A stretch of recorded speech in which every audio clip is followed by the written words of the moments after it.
All അപ്പോൾ ഒരു പുതിയ വീഡിയോയിലേക്ക് സ്വാഗതം. അപ്പോൾ ഇന്നൊരു ഡേ ഇൻ മൈ ലൈഫാണ് ചെയ്യുന്നത് കേട്ടോ. അപ്പോൾ രാവിലത്തെ വിശേഷങ്ങൾ ഈവനിങ് വരെയുള്ള ഒരു ചെറിയ വീഡിയോ ആയിട്ടാണ് നമ്മളിപ്പോൾ ഇന്ന് ചെയ്തെടുത്തിട്ടുള്ളത്. അപ്പോൾ നമുക്ക് എല്ലാവർക്കും വീഡിയോ കാണാം. അപ്പോൾ ദേ രാവിലെ മുറ്റത്ത് ഇറങ്ങി നോക്കുകയാണ്. ചാമ്പയിൽ അത്യാവശ്യം ചാമ്പക്കൊക്കെ ഉണ്ടായിട്ടുണ്ട്. അപ്പോൾ കുറച്ച് ചാമ്പക്ക പൊട്ടിച്ചെടുക്കണം. പിന്നെ മഴയായതിൻ്റെ പേരിൽ ആകെ നനഞ്ഞ് എല്ലാ ചെടികളൊക്കെ നശിച്ച പോലെ ആയി കിടക്കുകയാണ്. അപ്പോൾ അതൊക്കെ കാണുമ്പോൾ ഒരു വിഷമമുണ്ട്. എന്നാലും ഇത്രയും നാളും മഴയില്ലാതെ ഇരുന്നപ്പോൾ മഴ വേണം, മഴ കിട്ടണേ എന്ന് പ്രാർത്ഥിച്ചുകൊണ്ടിരിക്കുകയായിരുന്നു. പക്ഷേ മഴ പെയ്തതിൽ സന്തോഷമുള്ളൂ കേട്ടോ. പക്ഷേ വേറെ സ്ഥലങ്ങളിലൊക്കെ ഒരുപാട് സ്ഥലങ്ങളിലൊക്കെ നാശനഷ്ടങ്ങളും ഇതൊക്കെ ഉണ്ടെന്ന് കേൾക്കുമ്പോൾ ഭയങ്കര ഒരു പ്രയാസമുണ്ട് മനസ്സിന്. എന്തായാലും എല്ലാം ശരിയായിട്ട് വരട്ടെ. ഇപ്പോൾ നമ്മുടെ ചെടികൾ ഇത് വെയിലുണ്ടായിരുന്ന സമയത്താണ് കേട്ടോ ഇങ്ങനെ നല്ല പൂത്തുലഞ്ഞ് നിൽക്കുന്നത്. അപ്പോൾ ഇതേ ആ ചാമ്പയിൽ നിന്ന് ഇത്രയും ചാമ്പയ്ക്ക കിട്ടിയിട്ടുണ്ട് കേട്ടോ. അപ്പോൾ ഇത് ഉപ്പിലിടണോ എന്ത് ചെയ്യണം എന്നറിയില്ല, അവിടെ മാറ്റി വെച്ചിട്ടുണ്ട് എന്തായാലും.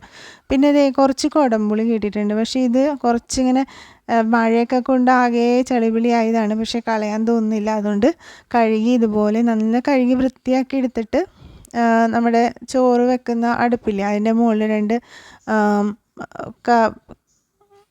ഗ്ലാസ് വിരിച്ചിട്ട് ഇതുപോലെ ഇട്ട് കൊടുക്കുകയാണ് കേട്ടോ. എന്നിട്ട് ഇത് നമുക്ക് പെട്ടെന്ന് തന്നെ ഉണക്കിയെടുക്കാം കേട്ടോ. ഇങ്ങനെ ചെയ്താൽ എല്ലാ ദിവസവും അടുപ്പ് കത്തിക്കുന്ന ആൾക്കാരാണെങ്കിൽ ഇത് 2 ദിവസം കൊണ്ട് തന്നെ ഇത് ശരിക്കും ഉണങ്ങി കിട്ടും. പിന്നെ നമുക്ക് എത്ര നാൾ വേണമെങ്കിലും ഇത് മാറ്റിയൊക്കെ വെക്കാം. ഞാൻ അപ്പം തന്നെ ഉപയോഗിക്കുകയാണ് ചെയ്യാറ് കേട്ടോ. ഞാൻ അപ്പോൾ ബ്രേക്ക്ഫാസ്റ്റ് ഇന്ന് പൂരിയും കടലക്കറിയാണ് ഉണ്ടാക്കിയിട്ടുള്ളത്. അപ്പോൾ ഉച്ചയ്ക്ക് ചാളയാണ് കിട്ടിയിട്ടുള്ളത്. അപ്പോൾ ചാള ഇതുപോലെ മുളകൊക്കെ തേച്ച് വെച്ചിട്ടുണ്ട് പൊരിക്കാനായിട്ട്.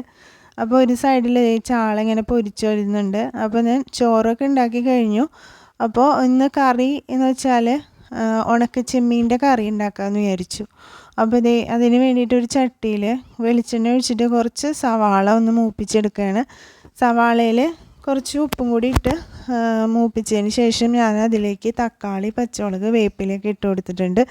ഈ തക്കാളി നന്നായിട്ട് ഒന്ന് ഉടയണ സമയത്ത് നമുക്ക് കുറച്ച് മഞ്ഞൾപ്പൊടിയും ഇത്തിരി മുളക് പൊടിയും കൂടി ചേർക്കാം.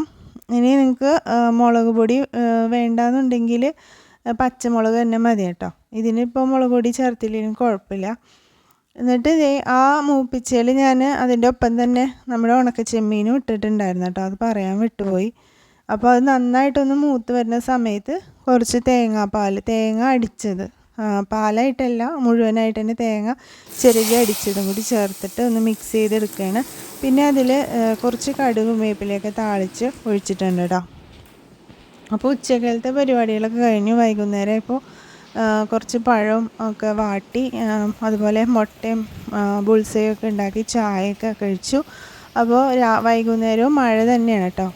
നമ്മുടെ ഇന്നത്തെ വിശേഷങ്ങൾ ഇത്രയേ ഉള്ളൂ. അപ്പോൾ നമുക്ക് ഒരു പുതിയ വീഡിയോ ആയിട്ട് കാണാം കേട്ടോ.